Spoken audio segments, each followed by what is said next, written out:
Bonjour à tous, très content de vous retrouver pour une nouvelle vidéo. Je vais aujourd'hui vous parler des longs putts. Je vous ai il y a quelques jours parlé des putts courts, 1,50 m, les putts courts c'est moins de 3 mètres mais environ 1,50 m, putts courts. Là on va parler des longs putts, c'est-à-dire au-delà de 10 mètres. Donc les putts à plus de 10 mètres sont vraiment les longs putts et de 10 à 3 mètres sont les putts intermédiaires. Donc sur les très longs putts, il y a une chose qui est fondamentale à parfaitement contrôler, à parfaitement gérer, c'est la notion de vitesse. La vitesse au putting est capitale à dominer, à dompter, et c'est pour moi le point numéro un. Alors évidemment, il y a la technique, il y a beaucoup de choses à gérer dans un bon putt, la lecture des greens, etc. Mais la gestion de la vitesse, c'est capital. Et si vous avez une bonne gestion et un bon contrôle de la vitesse, vous limiterez considérablement le nombre de 3 putts que vous pourrez prendre sur un parcours. Donc, d'ailleurs, à ce propos, quand je fais des programmes avec des élèves, très souvent, sur un long putt, ils font un très bon putt, ils analysent bien la pente, ils visualisent bien la pente, et ils passent à une vingtaine de centimètres du trou, donc ce qui est excellent, et puis la balle roule 2,50 m derrière. Et là, ils me disent « Oh, j'ai pas bien lu la ligne, t'as vu, elle est passée à 20 cm. » Et ils ne sont focalisés que sur la notion de direction. Et je leur dis « Mais le problème n'est pas là. Si ta balle s'était arrêtée à 20 cm, ce serait excellent. Le problème, c'est qu'elle est 2,50 m derrière. » Prenez conscience que 20 cm du trou à 12 mètres, c'est 1 degré d'orientation à droite ou à gauche. Donc c'est rien du tout. 1 degré d'orientation à droite ou d'orientation à gauche, à 12 mètres, eh bien c'est ça, c'est 20 cm. Donc plus la notion de gestion de la pente, donc rentrer un très long putt, c'est excessivement difficile. Donc si déjà vous mettez dans un rayon autour de 80-90 cm du trou, c'est très bon. Mais le plus important étant le dosage. Et il est rare de voir des élèves qui sont à 2 mètres ou 3 mètres à gauche du trou. En revanche, il est fréquent de les voir très courts ou très longs. Ça, c'est beaucoup plus fréquent. Donc, gérer la vitesse. Donc, c'est ce qu'on va voir aujourd'hui, la notion de bonne gestion de la vitesse. On a parlé il y a quelques jours, comme je vous le disais, des putts très courts, où j'avais insisté sur les putts courts, sur la notion de mécanique, une mécanique où on devait sur des petits putts garder le club bien perpendiculaire, et je vous avais demandé de visualiser comme un rail de chemin de fer où le club restait perpendiculaire à la ligne. Ça, c'est une notion pédagogique qui est importante. À mes yeux, vouloir garder au maximum le club dans cette ligne avec beaucoup de stabilité, avoir une posture bien enracinée, avoir la notion de la tête qui bouge peu, les poignets plutôt assez fermes, pour garder le dos de la main gauche vers le trou et la face de club vers le trou, c'est une notion pour moi pédagogique qui est très importante. En revanche, il est clair que sur le plan purement technique, certains diront que le club sur un putt, même sur un putt court, a tendance à s'ouvrir un tout petit peu et puis à se refermer très légèrement et à avoir un arc de swing qui va un petit peu à l'intérieur, puis un tout petit peu à l'intérieur. Techniquement, c'est juste. Maintenant, si vous expliquez ça à un élève sur un petit putt et que si sur un petit putt, il cherche à ouvrir le club, puis à le refermer et à avoir un arc de swing intérieur, square intérieur, c'est compliqué. Il est clair que ça va se faire naturellement, mais ne le provoquez pas. Cherchez sur un petit putt à rester beaucoup plus dans la ligne et vous aurez davantage de résultats. En tout cas, c'est ma conception. Sur les longs putts, les choses sont très différentes parce que le feeling intervient. C'est-à-dire que vous devez vraiment contrôler le feeling. Et une bonne gestion du feeling, ça ne passe pas par un mouvement qui est justement trop ancré, trop enraciné, avec des poignets trop solides. Au contraire, il faut être beaucoup plus dans le relâchement et dans le lâcher-prise. Et surtout pas trop de contrôle. Si votre corps tourne un tout petit peu, ce n'est pas un problème. Si vous sentez sur un long putt que les poignets sont un petit peu souples, ce n'est pas un problème. Si vous avez tendance à partir un peu avec la balle, ce n'est pas un problème. Mais ne petez pas vos longs putts avec trop de stabilité. Vous allez perdre justement ce feeling. D'accord ? Il est moins nécessaire d'avoir du feeling sur un putt de 90 cm. C'est plus une notion de justesse technique. Donc, je fais une petite parenthèse concernant action type et sur la posture. Je vous ai parlé des aériens, les N, et des terriens. Alors certains disent les légers, les ancrés, les aériens, les terriens, les marcheurs par le haut, les marcheurs par le bas, ou les S et les N. En tout cas, les terriens sont des joueurs qui seront souvent plus à l'aise avec une vision vraiment avec les yeux au-dessus de la balle. Ça, on entend très souvent, surtout au putting, ayez les yeux au-dessus de la balle. Oui, pour les terriens, c'est plutôt recommandé. En revanche, pour les aériens, on a remarqué qu'une vision légèrement de biais, en ayant les yeux qui tombent un petit peu avant la balle, et une vue un peu plus de biais, en étant plus sur le côté, eh bien, il contrôle mieux la direction et il visualise beaucoup mieux. Maintenant, il est bien évident que si vous êtes aérien, vous en avez la certitude, et que votre putting est au-dessus et que vous puttez bien, il faut être pragmatique, ne changez rien, ne changez pas les choses qui fonctionnent bien. C'est un petit exemple. Si en revanche vous avez des problèmes de putting, n'hésitez pas à tester et à essayer une position un petit peu différente en étant un petit peu plus là.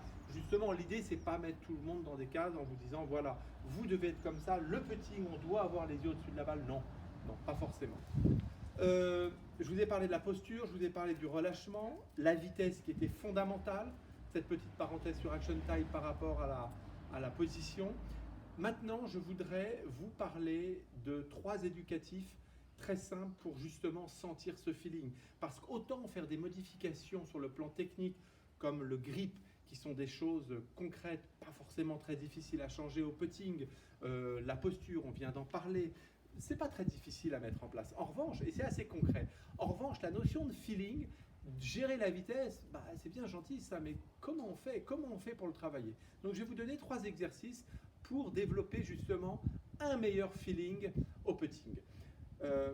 Ayez conscience déjà que le balancier, vous lancez quelque chose naturellement, si vous voulez avoir un peu de précision, eh bien vous allez lancer avec un mouvement assez ample et lent, et vous n'allez pas lancer quelque chose en faisant un petit mouvement court et sec. C'est-à-dire, ce n'est pas un petit mouvement court et sec, c'est en revanche un balancier beaucoup plus ample. En 1981, quand Philippe Ploujou avait gagné le British Amateur en Angleterre, eh bien, une des choses qui l'avait fait gagner et qui l'avait beaucoup aidé, c'est justement la gestion des très très longs putts. Et il puttait extraordinairement bien les très longs putts. Et tous les Anglais avaient été subjugués par la qualité de putting sur ces longs putts. Et son secret, c'était justement, ils avaient remarqué qu'il avait un mouvement très ample et très lent, et pas un mouvement petit et sec. Donc on va chercher à travailler cette amplitude et cette notion de contrôle de balancier. Donc, premier exercice qui est intéressant à faire, et vous pouvez le faire sur de la moquette ou sur un grand tapis, c'est de prendre le club avec une seule main et de faire ce mouvement d'une seule main en sentant parfaitement, en ressentant le balancier, le poids de votre bras, le poids du club, et vous ressentez ce balancier. C'est évident, d'une main, faire un petit mouvement court et sec, c'est moins facile. Donc un mouvement beaucoup plus ample et plus lent. Ressentez ce mouvement. Et pour développer vos habiletés motrices chez vous, vous pouvez prendre des balles. Alors c'est peut-être un petit peu lourd et un peu dur, mais je vous conseille de, par exemple, prendre, je sais pas, des noix ou des dosettes de café ou des choses un peu plus légères. Et vous vous entraînez à faire des lancers sur un coussin, puis un petit peu plus loin, sur une chaise, puis un petit peu plus près, pour ressentir ce balancier et pour développer ce feeling et ces habiletés motrices. Entraînez-vous à lancer, ça c'est très très important, et vous ressentirez le mouvement du bras et vous remarquerez que ce n'est pas un petit mouvement court et sec, mais c'est un mouvement beaucoup plus doux, beaucoup plus ample, beaucoup plus lent. Donc ça c'est le premier exercice, faire des mouvements avec un seul bras, et notamment le bras droit si vous êtes droitier. Deuxième éducatif que vous allez faire, vous allez, d'ailleurs Jordan Spieth putt, et c'est un des meilleurs putteurs du monde, et c'est d'ailleurs pour ça qu'il gagne quand il est très en forme au putting, eh bien il est très performant. Sur certaines distances, il putt en regardant le trou, c'est-à-dire que à l'adresse, il observe le trou, il se place, et une fois qu'il a sa posture, il regarde le trou et il putt. Ça a plusieurs vertus. Première chose, ce qui est très intéressant, c'est que le cerveau ne voit pas la balle. à partir du moment où il ne voit pas la balle, il ne va pas chercher à un moment précis à avoir un impact. Il va faire un mouvement beaucoup plus coulé. Et ça, c'est le premier point. Donc, c'est pas je vais taper la balle puisque le cerveau ne sait pas où est la balle. Donc, vous allez beaucoup mieux traverser et vous aurez un meilleur rythme. Deuxième chose, en ayant une vision permanente de l'endroit où vous voulez aller, le cerveau sera en permanence sur la cible et vous serez beaucoup plus dans le lâcher-prise par rapport au mouvement et vous ferez un mouvement plus naturel. Être focalisé sur la cible, ça rejoint quand on voit les joueurs de pétanque, évidemment, ils regardent l'endroit où ils veulent aller. Aux fléchettes, c'est la même chose. On regarde l'endroit où on va aller et on n'est pas en train de se regarder. On n'est pas en train de se regarder, lancer une fléchette ou se regarder lancer.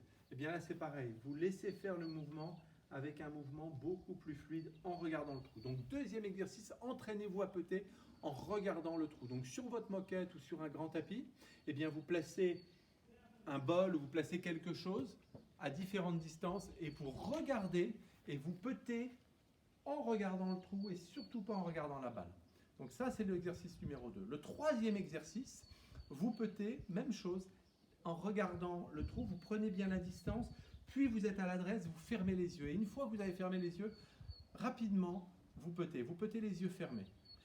Même chose, le cerveau ne voit pas l'impact et vous avez toujours dans la tête l'endroit où vous devez putter. Et Lexi Thompson, une joueuse américaine, il y a quelques années dans un Gold Digest, avait parlé justement de cette méthode et elle disait qu'elle puttait les yeux fermés. Évidemment, contrairement à Jordan Spieth où on voit qu'il tourne la tête, quand on putte les yeux fermés, on ne le voit pas. Mais elle ressentait beaucoup plus de choses, elle avait de meilleures perceptions les yeux fermés et un bien meilleur feeling. Vous pouvez aussi, après avoir travaillé les yeux fermés, aller un petit peu plus loin. Et il y a un exercice très intéressant, c'est que vous puttez les yeux fermés et après avoir putté, vous gardez les yeux fermés et vous attendez de répondre à une question, c'est où se trouve ma balle? Est-ce qu'elle est courte? Est-ce qu'elle est dans une zone de 60 cm autour du trou? Ou bien est-ce qu'elle est longue? Puis vous vérifiez et là vous ouvrez les yeux. Donc vous puttez, j'ai les yeux fermés, je putte, et là je me dis, à mon avis, cette balle, elle est courte, elle est même courte d'1,50 m. Ok, et là on regarde. Et en effet, on voit qu'elle est courte. Ça vous permet d'être en permanence branché sur vos sensations, sur votre feeling, de manière à être concentré sur vos sensations et pas du tout sur la technique. Donc, laissez-vous aller et soyez à l'écoute de ce que vous faites, de ce que vous ressentez. Et vous allez comme ça développer votre feeling. Voilà. Voilà 3 exercices, je les résume très rapidement. Exercice pour sentir le balancier uniquement avec la main droite, si vous êtes droitier. Ensuite, exercice en regardant le trou. Et troisièmement, exercice les yeux fermés, avec en plus la réponse à la question « Où se trouve ma balle ?» Voilà. Voilà pour des exercices pour travailler les longs putts. Je vous remercie beaucoup de votre attention. Encore un grand merci pour tous les témoignages de gentillesse, pour tous les gentils messages que je reçois. C'est très encourageant, c'est très motivant et je vous remercie infiniment. Je vous dis donc à dans 2 jours pour une nouvelle vidéo.